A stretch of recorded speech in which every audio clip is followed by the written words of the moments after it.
नमस्कार विद्यार्थी मित्रांनो, मी रवी खांडरे तुमच्या सर्वांच्या लाडक्या नथिंग इम्पॉसिबल या YouTube चॅनल मध्ये तुम्हा सर्व विद्यार्थ्यांचे सहर्ष स्वागत करतोय। आज आपण वर्ग 9वी मधील गणित भाग 1 यामधील प्रकरण क्रमांक पहिले संच यामधील सराव संच 1.2 यावरती चर्चा आपण आजच्या व्हिडिओ मध्ये करणार आहोत। तर चर्चा करण्यापूर्वी जे विद्यार्थी आपल्या चॅनलवर नवीन असतील तर अशा विद्यार्थ्यांनी सर्वप्रथम आपल्या चॅनलला सबस्क्राइब करून बाजूच्या बेल आयकॉनला प्रेस करा। तर चला तर विद्यार्थी मित्रांनो, कुठल्याही प्रकारची प्रतीक्षा न करता आपण आजच्या व्हिडिओला सुरुवात करूया।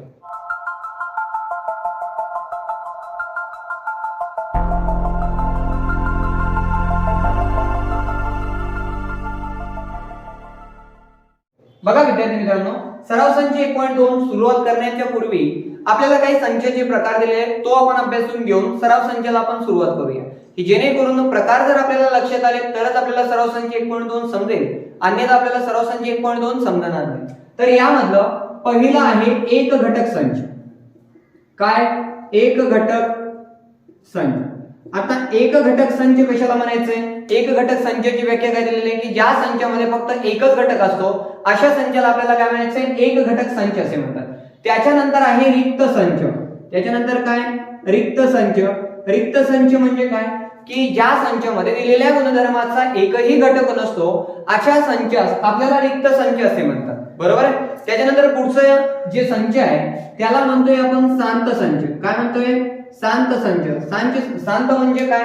की ज्या संचातील घटकांची संख्या ही मर्यादित असते आणि मोजता येते अशा संचास आपल्याला काय म्हणायचंय? शांत संच असे म्हणतात।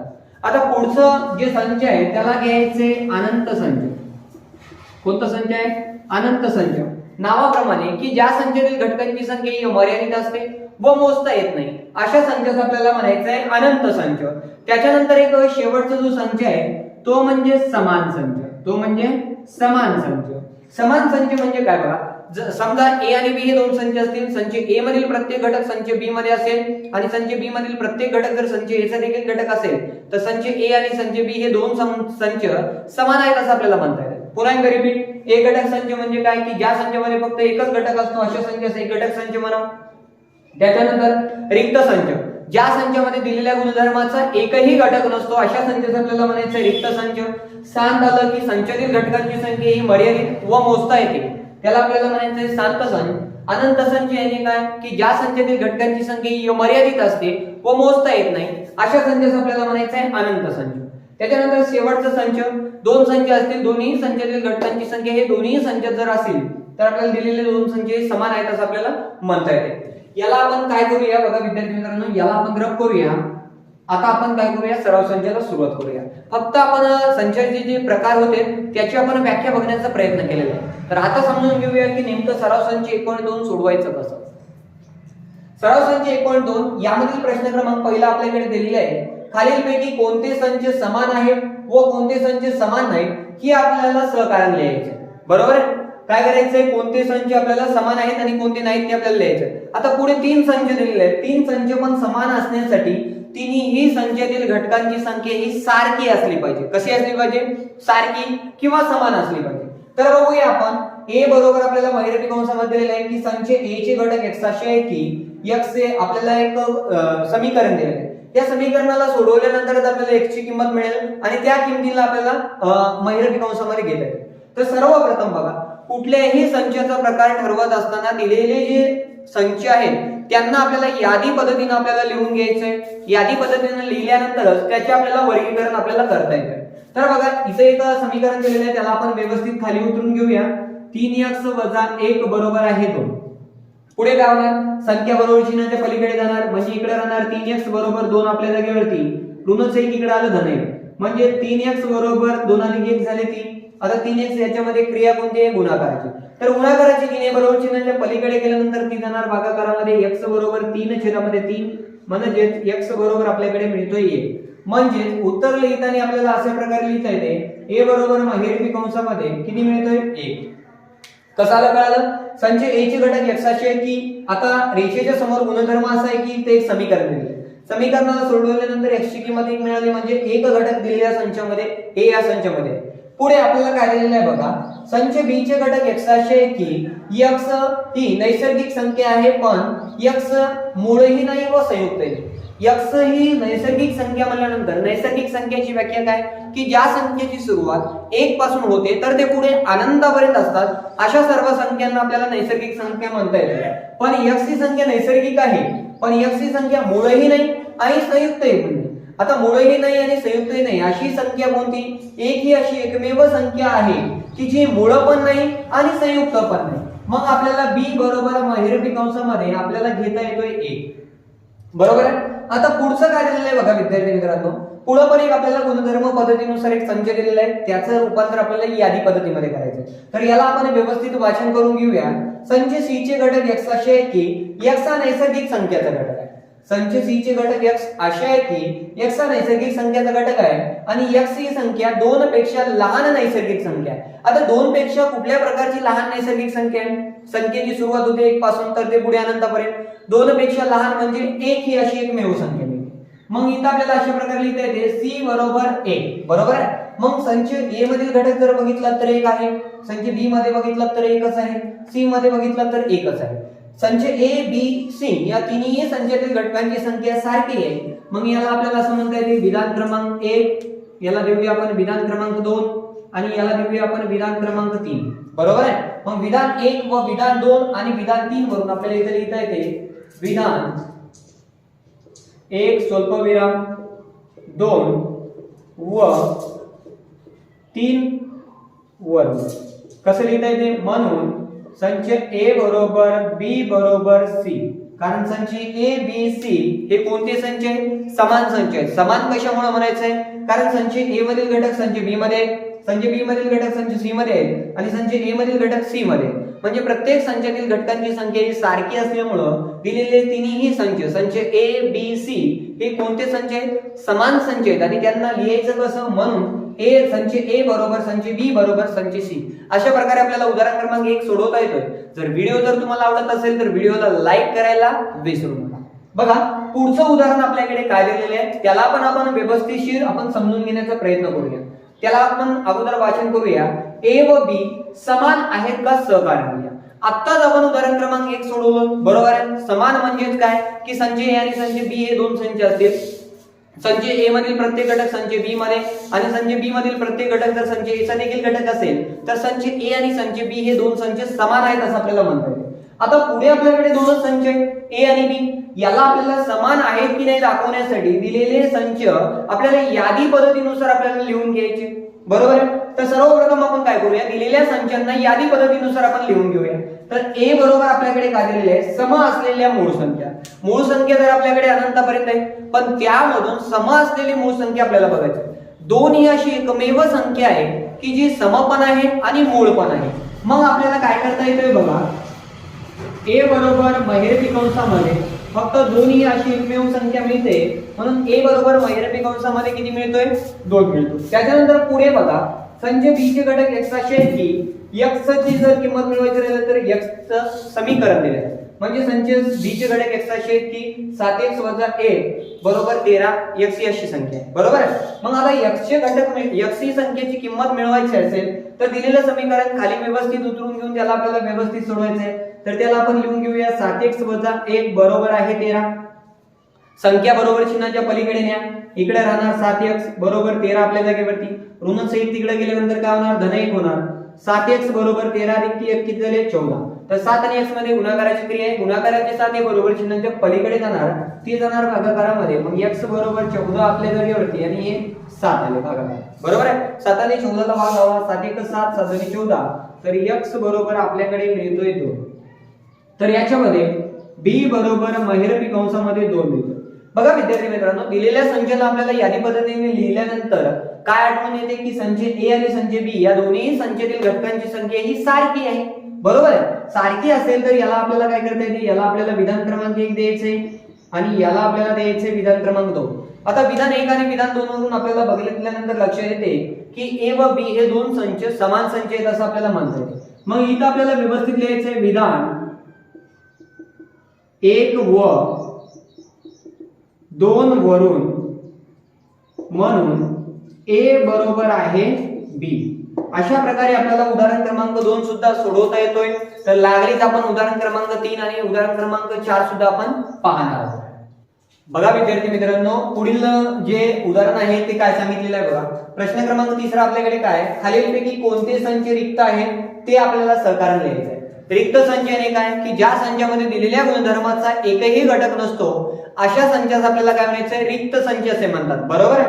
मग पाहूया, आपल्याकडे 3 उदाहरणे दिलेली आहेत, त्यांना आपल्याला रिक्त संच आहे की नाही हे आपल्याला दाखवायचं आहे. बरोबर आहे. आता दिलेले एक्झाम्पल रिक्त संच आहेत की नाही हे ओळखण्यासाठी आपल्याला काय करायचं आहे की दिलेले जे उदाहरण आहेत त्याला सर्वप्रथम आपल्याला यादी पद्धतीनुसार आपल्याला लिहून घ्यायचे. तर याला आपल्याला यादी पद्धतीने कशा प्रकारे लिहिता येते बघा. संच A चे घटक x असे आहेत की x ही शून्यापेक्षा लहान असणारी नैसर्गिक संख्या आहे. नैसर्गिक संख्येचा विषय आल्यानंतर तर आपल्याला लक्षात ठेवायचं आहे की नैसर्गिक संख्येची सुरुवात 1 पासून होते तर ते पुढे अनंतापर्यंत असतात. बरोबर आहे. मग अशा संख्यांना आपल्याला नैसर्गिक संख्या असं म्हणता येते. मग 1 शून्यापेक्षा लहान असणारी नैसर्गिक संख्या कुठली तरी आहे का, नाही. मग ज्या संचामध्ये दिलेल्या गुणधर्माचा एकही घटक नसतो अशा संचास आपल्याला काय म्हणायचं, रिक्त संच असे म्हणतात. मग याला आपल्याला अशा प्रकारे लिहिता येते A बरोबर रिकामा संच, कारण या संचामध्ये दिलेल्या गुणधर्माचा एकही घटक नाही म्हणून A हा रिक्त संच आहे. अशा प्रकारे आपल्याला लिहिता येते. पुढील उदाहरण बघा काय दिलेलं आहे. संच B चे घटक x असे आहेत की x चा वर्ग बरोबर 0. आता x ही संख्या अशी आहे की म्हणल्यानंतर स्पष्टपणे सांगता येणार नाही. बरोबर आहे. कोणत्या संख्येचा वर्ग 0 असेल, शून्याचा वर्ग 0 असते. बरोबर आहे. मग आपल्याला b बरोबर घटक काय मिळतोय, 0. मग दिलेल्या गुणधर्माचा एक घटक दिसतोय. रिक्त संच असण्यासाठी दिलेल्या गुणधर्माचा एकही घटक ज्या संचामध्ये नसतोय अशा संचास आपल्याला काय म्हणायचं, रिक्त संच म्हणायचं आहे. मग म्हणून b हा संचला आपल्याला रिक्त संच म्हणता येईल काय, म्हणता येणार नाही, कारण यामध्ये घटक आहे. मग म्हणून b हा रिक्त संच नाही. बरोबर आहे, नाही. पुढे आपल्याकडे काय दिलेलं आहे बघा.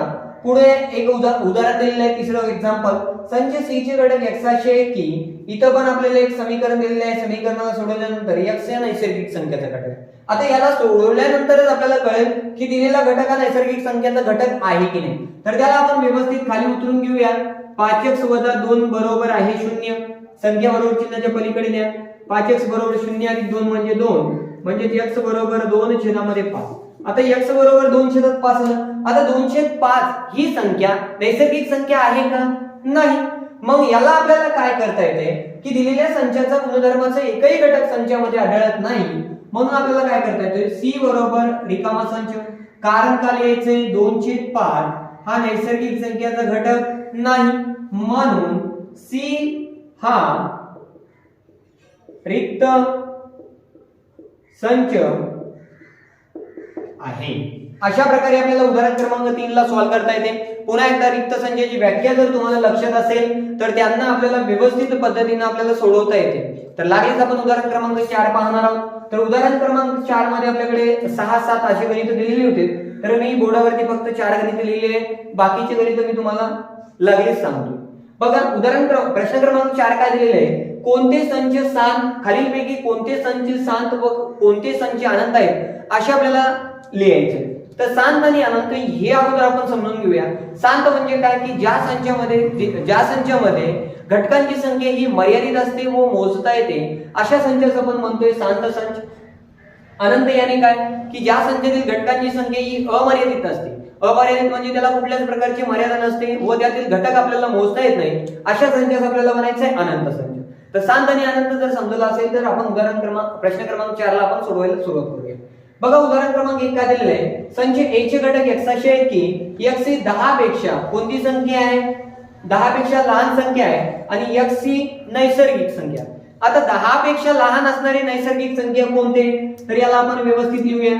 A बरोबर महिरपी कंसामध्ये 1 लहान आहे, 2 3 4 5 6 7 8 9 एवढे संख्या आहेत की जे 10 पेक्षा लहान नैसर्गिक संख्या आहे. बरोबर आहे. आता बघा संच A मधील जर घटकांचं जर आपण निरीक्षण केलं तर यामध्ये सर्व जे घटक आहेत ते घटक आपल्याला मोजता येतील काय, हो मोजता येतील. यामध्ये फक्त 9 घटक आहेत. आता ज्या संचातील घटकांची संख्या आपल्याला स्पष्टपणे मोजता येते अशा संचास आपल्याला काय म्हणायचं, शांत संच असे म्हणतात. म्हणून लिहूया, म्हणून A हा शांत संच आहे. बरोबर आहे. अशा प्रकारे आपल्याला उदाहरण क्रमांक 1 सोडवता येते. तर उदाहरण क्रमांक 2 आपल्याकडे काय दिलेलं आहे बघा. संच b चे घटक y असे आहेत की y ही ऋण 1 पेक्षा लहान संख्या आहे. y ही ऋण 1 पेक्षा लहान संख्या आहे. बरोबर आहे. आता ऋण 1 पेक्षा लहान संख्या आहे आणि y ही पूर्णांक संख्या आहे. आता पूर्णांक संख्या जर आपण संख्या रेषेवर जर बघितलं तर पूर्णांक संख्या रेषेवर शून्यापासून तर डाव्या बाजूला सर्व ऋण पूर्णांक असतात. बरोबर आहे. ऋण संख्या जेवढे लहान असतात तेवढे मोठे असतात. मग जर याला जर आपल्याला सोडवायचं जर बघितलं तर याला आपल्याला अशा प्रकारे सोडवता येते. संच b बरोबर महिरपी कंसामध्ये ऋण 2 ऋण 1 पेक्षा लहान आहे, त्याच्यानंतर ऋण 3, त्याच्यानंतर ऋण 4, ऋण 5, ऋण 6 टिंब टिंब असे जे संख्या आहेत ते सर्व ऋण संख्या ऋण 1 पेक्षा कसे लहान आहे. कारण ह्या सर्व संख्येपेक्षा ऋण 1 मोठा आहे. आता या संख्येतील जर घटक जर आपण बघितला तर यामध्ये कुठल्याही प्रकारची मर्यादा नाही. मर्यादा आहे का? नाही. आणि या संख्येतील घटकांची संख्या हे सुद्धा आपल्याला मोजता येते. मग आपल्याला काय करता येतोय बघा. म्हणून b हा अनंत संच आहे अशा प्रकारे आपल्याला लिहिता येते. आता उदाहरण क्रमांक 3 आपल्याकडे काय दिलेलं आहे बघा. संच c बरोबर तुमच्या शाळेतील 9वी मधील सर्व विद्यार्थ्यांचा संच. आता जरी मी 9वीचा जरी विद्यार्थी असेल तर माझ्या वर्गामध्ये एकूण किती विद्यार्थी आहेत, मुले अथवा मुली एकूण किती आहेत हे आपल्याला स्पष्टपणे सांगता येतात मोजल्यानंतर. बरोबर आहे. आणि शाळेतील वर्गातील जेवढेही विद्यार्थी आहेत ते आपल्याला स्पष्टपणे मोजता येतात. मर्यादित आहेत का अमर्यादित? विद्यार्थी हे मर्यादित राहतात. आपल्याला पट संख्येवरून त्याला ओळखता येते. म्हणून संच c मधील सर्व घटक कसे मर्यादित आहेत व मोजता येतात. मग आपण काय करूया. c बरोबर किंवा डायरेक्ट लिहूया. म्हणून c हा कोणता संच आहे? शांत संच आहे. बरोबर आहे. तर त्याच्यानंतर चौथं उदाहरण काय दिलेलं आहे बघा. चौथं उदाहरण आहे की इथं आपल्याला संचाला नाव दिलेलं आहे. तर सराव संच 1.1 च्या अगोदर आपण शिकलेलं आहे की ज्या संचाला जर नाव दिलेलं असेल तर संचाला नाव देण्यासाठी आपण कॅपिटल अक्षरांचा वापर करतोय. छोटी छोटी गोष्टी तुम्ही लक्षात ठेवत चला की जेणेकरून तिथं तुमची चुकणार नाही. तुमच्या गावातील रहिवाशांचा संच. आता आपलं जे गाव असेल त्या गावातील सर्व जे रहिवाशी आहेत ते मर्यादित आहेत की अमर्यादित आहेत? मर्यादित आहेत. ही आपण स्पष्टपणे सांगू शकतोय. बरोबर आहे. गावामध्ये एकूण किती रहिवाशी आहेत हे आपल्याला स्पष्टपणे सांगता येते. याला आपण घेऊया d हा संच. म्हणून d हा कोणता संच आहे? शांत संच आहे. बरोबर आहे. अशा प्रकारे आपल्याला उदाहरण क्रमांक 4 सुद्धा सोडवता येतो. बघा आता यामधील प्रश्न क्रमांक 14 मधील आपल्याकडे 3 उदाहरणे राहिलेले आहेत. ते बोर्डावर जागा नसल्यामुळे मी लिहिलेलं नाही. याला मी तोंडी सांगण्याचा प्रयत्न करतोय. बघा आपल्या गावातील जे रहिवाशांचा संच आहे, आपल्या गावातील रहिवाशी हे मर्यादित आहेत व आपल्याला ते मोजता येतात. म्हणून संच d हा शांत संच आहे. बरोबर आहे. पुढचं उदाहरण आहे बघा. उदाहरण क्रमांक 5, 6, 7 हे मी तोंडी सांगण्याचा प्रयत्न करतोय. 5 काय? प्रयोगशाळेतील उपकरणांचा संच. आपल्या शाळेमध्ये एक प्रयोगशाळा असेल त्यामध्ये वेगवेगळ्या प्रकारची जरी उपकरणे जरी असली तर त्या उपकरणाला आपल्याला बघितल्यानंतर सांगता येते काय आणि त्यामध्ये किती उपकरणे आहेत हे आपल्याला मोजता येते काय?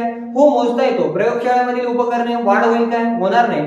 जेवढे आहेत तेवढेच राहणार. म्हणजे बघितल्यानंतर सांगता येतात आणि तो मोजता येतोय. म्हणून तिथं पण नाव दिलेलं नाही. तिथं तुम्ही घ्या x हा संच शांत संच आहे किंवा तुम्ही कुठल्याही प्रकारचं नाव देऊ शकता. बरोबर आहे. आता 6वं एक्झाम्पल काय दिलेलं आहे बघा. पूर्ण संख्या संच. पूर्ण संख्या संच याने काय की ज्या संख्येची सुरुवात शून्यापासून होते तर ते पुढे अनंतपर्यंत आलाय की विषय संपला. हा दिलेला संच काय? अनंत संच आहे. नाव देऊन टाकायला. परिमेय संख्याचा संच. परिमेय संख्या पण कसे? अनंत आहे. त्याची व्याख्या करूया आपण. ज्या संख्या m/n अशा स्वरूपात असतात अशा सर्व संख्यांना आपल्याला काय म्हणता येतोय? परिमेय संख्या म्हणता येतो. m/n म्हणजे m ही पूर्णांक संख्या असेल तर n ही शून्य तर पूर्णांक संख्या असते. तर आजच्या व्हिडिओ मध्ये आपण सराव संच 1.2 हा संपूर्ण सराव संच अभ्यासला आहे. जर तुम्हाला हा जर व्हिडिओ आवडला असेल तर व्हिडिओला लाईक करा आणि चॅनल वरती जर तुम्ही नवीन असाल तर चॅनलला तुम्ही सबस्क्राईब करा. लवकरच भेटूया विद्यार्थी मित्रांनो पुढील व्हिडिओ.